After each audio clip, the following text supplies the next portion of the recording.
kapulisan. Huwag niyo pong takpan ang aming hanay. Huwag niyong takpan ang aming mga panawagan. Huwag niyo kaming itago mula kay Pinoy. Dahil higit kanino man ang mga mamamayan na biktima ng panunupil, biktima ng pagpapahirap ng administrasyon na ito, at ang mga mamamayang Moro na lalong nahihirapan sa mga anti-mamamayan na polisiya ni Pinoy, ang may karapatan na marinig sa ARMM Summit on Good Governance na ito. Huwag niyo kaming itago sa pagdating ng tutang presidente dahil higit kanino man makatarungan ang aming mga panawagan.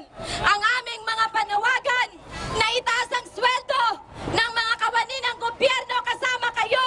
Ang aming mga panawagan na magkaroon ng edukasyon para sa mga kabataan na kasama rin naman ang inyong mga anak at kamag-anak ay mga karapatan na nakasaad mismo sa Bill of Rights ng ating konstitusyon, kung saan kayo mismo ay nanumpa para garantihan at protektahan ang mga karapatan na ito ng mga mamamayan.